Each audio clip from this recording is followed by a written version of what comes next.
Et si, sans en avoir pleinement conscience, les forces de police du monde entier participaient à la traque d'opposants politiques en exil? C'est l'hypothèse troublante qui se dégage d'une enquête conjointe publiée récemment par le média d'investigation Disclose et le média britannique BBC. Leur travail repose sur l'analyse de documents internes et confidentiels provenant d'Interpol, l'Organisation internationale de coopération policière. Ces révélations mettent en lumière de possibles détournements des mécanismes de cette institution par plusieurs régimes autoritaires, au premier rang desquels figure la Russie. Interpol, qui regroupe aujourd'hui 196 pays, est au cœur de cette enquête. Créée en 1923, l'Organisation internationale de police criminelle a pour mission de faciliter la coopération entre les forces de l'ordre à l'échelle mondiale. Depuis plus d'un siècle, elle joue un rôle central dans l'identification et l'arrestation de criminels recherchés au-delà des frontières nationales. Son fonctionnement repose notamment sur un outil bien connu, la notice rouge. La notice rouge est un dispositif destiné à alerter l'ensemble des polices membres qu'une personne est recherchée par un État. Lorsqu'un individu visé est localisé dans un autre pays, les autorités locales peuvent procéder à son arrestation provisoire, en vue d'une éventuelle extradition vers le pays demandeur. Ce système repose sur une logique de coordination internationale et, en théorie, il est réservé à la lutte contre les formes les plus graves de criminalité: terrorisme, trafic de stupéfiants, criminalité organisée ou traite des êtres humains.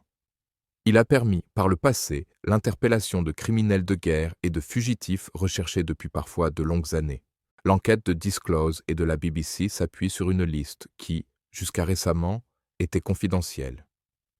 Cette liste recense le nombre de notices rouges actives émises par chaque pays. En septembre 2024, la Russie apparaissait très largement en tête avec un total de 4 517 notices rouges actives. Ce chiffre est, de loin, le plus élevé au monde. À titre d'illustration, ce type de dispositif a déjà été utilisé dans des affaires de droit commun, comme celle de Mohamed Amra, évadé de prison en 2024 après l'attaque d'un fourgon pénitentiaire et interpellé par la suite en Roumanie. Cependant, selon les éléments révélés par l'enquête, ce mécanisme présenterait des failles majeures. La Russie ferait un usage massif des notices rouges, non pas pour poursuivre des criminels avérés, mais pour cibler des opposants politiques ayant fui le pays. Ces personnes, souvent contraintes à l'exil par crainte de représailles, se retrouvent ainsi exposées à des arrestations à l'étranger, sur la base de demandes émanant des autorités russes. Interpol interdit en principe toute poursuite à caractère politique. Pour contourner cette règle, les autorités russes qualifieraient ces opposants de terroristes, d'extrémistes, ou les accuseraient de crimes graves.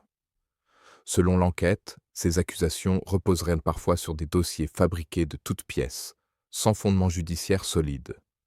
Cette stratégie permettrait de donner une apparence de légitimité à des demandes d'arrestation qui relèvent en réalité de la répression politique. Les profils visés seraient particulièrement ciblés. Il s'agirait notamment de figures de l'opposition politique, de journalistes indépendants, de militants engagés dans la lutte anticorruption, mais aussi de proches d'Alexeï Navalny. Ce dernier, principal opposant au président Vladimir Poutine, est décédé dans une prison russe en 2024. Son entourage et ses soutiens figureraient parmi les cibles prioritaires de ces procédures. Ces révélations soulignent une dérive potentielle d'un système conçu pour protéger les sociétés contre la criminalité internationale. Elles interrogent le fonctionnement même d'Interpol et sa capacité à empêcher l'instrumentalisation de ces outils par des États cherchant à étendre leur répression au-delà de leurs frontières. La Russie, selon l'enquête, ne serait d'ailleurs pas le seul pays à recourir à ce type de pratique, ouvrant un débat plus large sur les limites et les contrôles de la coopération policière internationale. Les documents obtenus par les journalistes de Disclose révèlent que les dérives observées ne concernent pas un seul pays. L'enquête met en évidence l'implication d'environ une vingtaine d'États qui utiliseraient les notices rouges d'Interpol de manière abusive. Parmi eux figurent notamment la Chine, la Turquie ou encore l'Iran. Dans ces cas précis, les notices ne serviraient pas prioritairement à lutter contre la criminalité internationale, mais à exercer une pression directe sur des dissidents politiques vivant à l'étranger, avec pour objectif leur arrestation ou, à défaut, leur marginalisation. La Chine apparaît comme un exemple particulièrement documenté. Selon l'enquête, les autorités chinoises auraient utilisé ce mécanisme pour cibler des membres de la communauté ouïghour, une minorité musulmane soumise à une répression sévère sur le territoire chinois. Certains de ses représentants ou porte-parole, ayant trouvé refuge hors de Chine, auraient bien fait l'objet de demandes via Interpol, exposant ces personnes à des risques d'interpellation dans des pays tiers. Sur le papier, Interpol dispose pourtant d'un garde-fou. Les personnes visées par une notice rouge ont la possibilité de saisir une commission indépendante interne à l'organisation. Cette instance est chargée de vérifier si les demandes respectent bien les règles en vigueur et si elles ne dissimulent pas des poursuites à caractère politique. En théorie, ce mécanisme doit empêcher toute instrumentalisation abusive. Dans la pratique, la situation est bien différente. Cette commission est aujourd'hui largement dépassée par l'ampleur des recours. Le nombre de dossiers à traiter ne cesse d'augmenter, tandis que les moyens humains et financiers restent limités. Les délais s'allongent, les procédures s'enlisent, et les conséquences pour les personnes concernées peuvent être immédiates. Même lorsqu'une notice rouge est finalement jugée illégitime, elle a parfois déjà produit des effets irréversibles.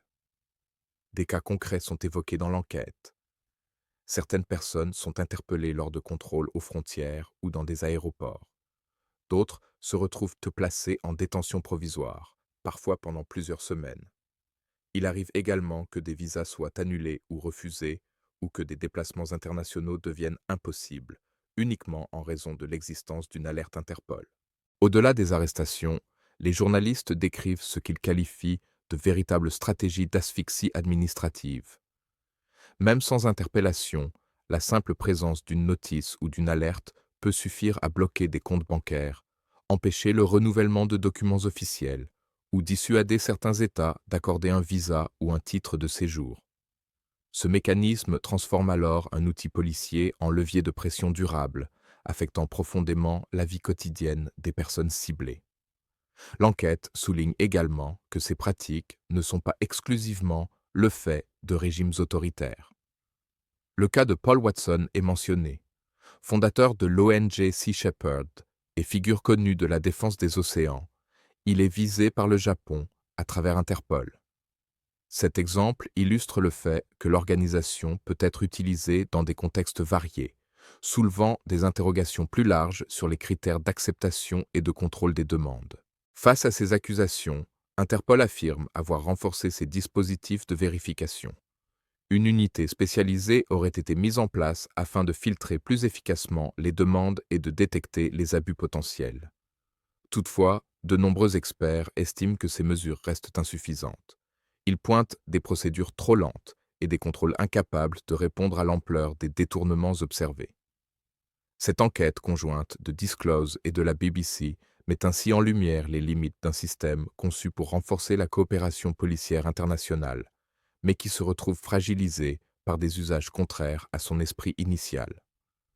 Elle pose la question de la responsabilité des États membres et de la capacité d'Interpol à préserver sa neutralité face à des pressions politiques croissantes. Dans le prolongement de cette actualité, un autre point mérite l'attention. En Iran, la répression menée par le régime contre les manifestants depuis le 28 décembre aurait provoqué un nombre de victimes extrêmement élevé. Selon le docteur irano-allemand Amir Mobar Parasta, qui s'appuie sur des données hospitalières, plus de 30 000 personnes auraient perdu la vie. Ce chiffre a également été évoqué par deux hauts responsables du ministère iranien de la Santé auprès du magazine Time. Les autorités iraniennes présentent cependant un bilan officiel bien inférieur. Le ministère de l'Intérieur fait état de 317 morts. Un chiffre largement contesté par plusieurs organisations non gouvernementales qui estiment qu'il sous-évalue considérablement l'ampleur réelle de la répression.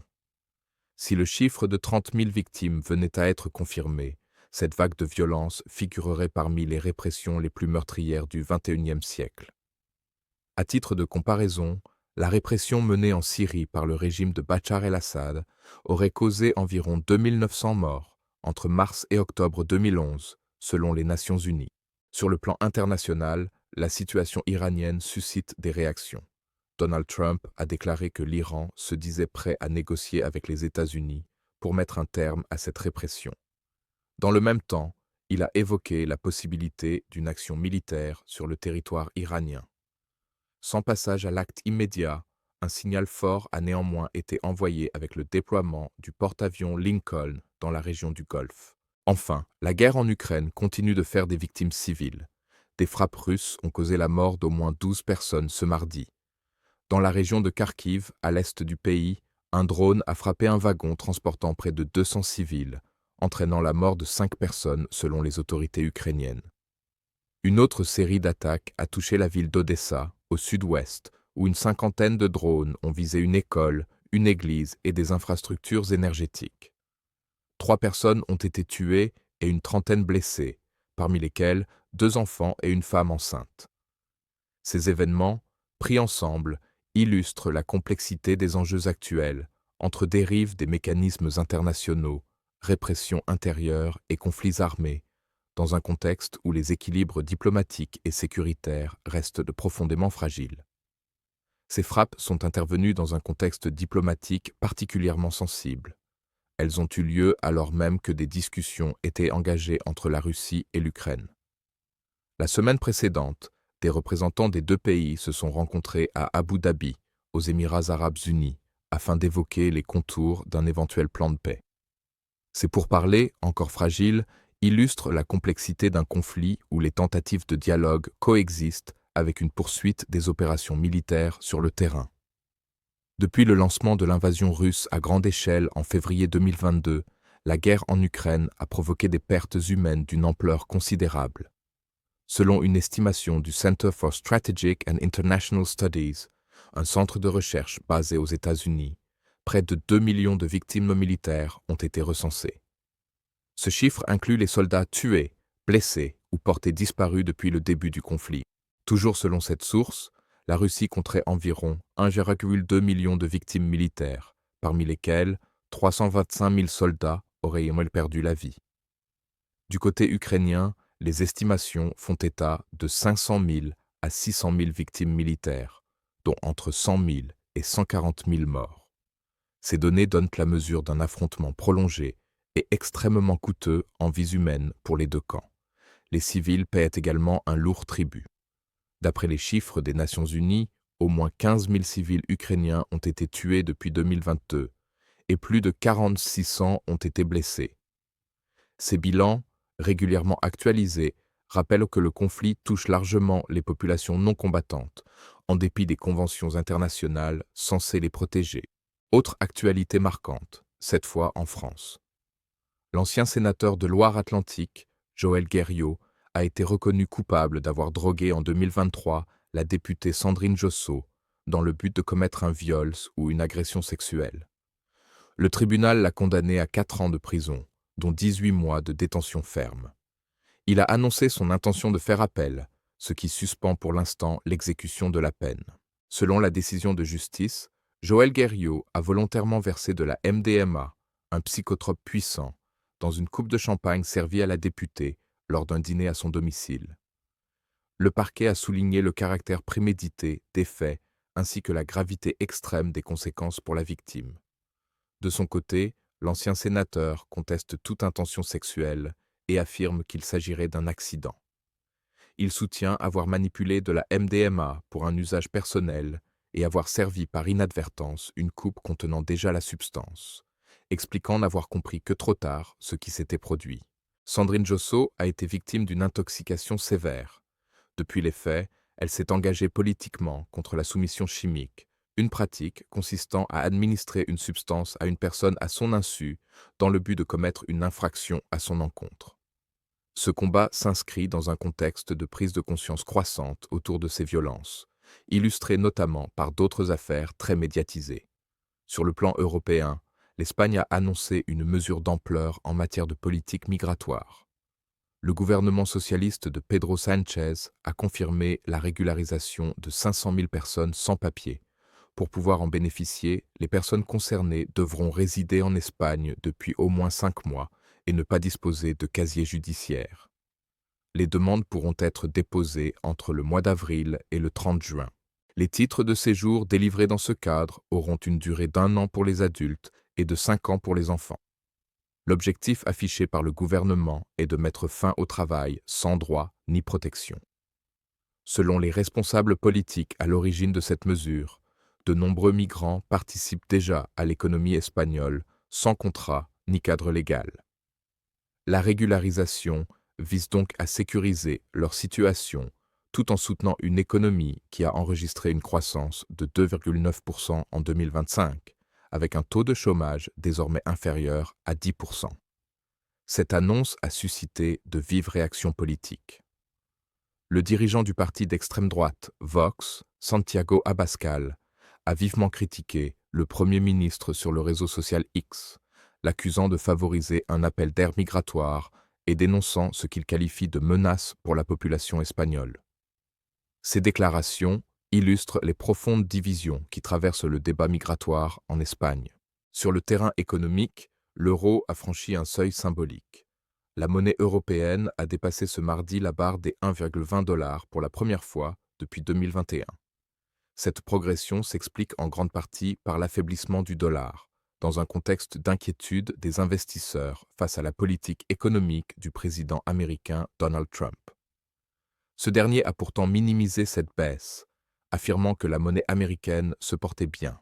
En l'espace d'une semaine, le dollar a reculé de près de 2% face aux principales devises européennes, notamment l'euro et la livre sterling. Lancé en 1999 à un taux de 1,17 $, l'euro avait atteint un record supérieur à 1,60 $ lors de la crise financière de 2008, avant de redescendre durablement. Il n'avait plus franchi le seuil des 1,20 $ depuis 2021, une période marquée par le soutien massif des politiques publiques aux économies européennes durant la pandémie de Covid-19. Depuis l'investiture de Donald Trump, l'euro a gagné environ 15% face au dollar. Les marchés financiers restent toutefois prudents, refroidis par un climat mêlant instabilité politique, tensions commerciales et militaires, ainsi que par les pressions exercées par le président américain sur la Réserve fédérale, chargée de définir la politique monétaire des États-Unis. Enfin, l'actualité culturelle. L'Académie des Césars a dévoilé la liste des nominations pour sa 51e cérémonie, qui sera présidée par l'actrice française Camille Cottin. Initialement prévue le 27 février, la cérémonie a été avancée au 26 février afin de libérer la programmation du lendemain, comme l'a annoncé Canal+. Parmi les films les plus nommés figure Nouvelle Vague de Richard Linklater, qui totalise 10 nominations. L'attachement de Karine Tardieu et Dossier 137 de Dominique Moll suivent avec 8 nominations chacun.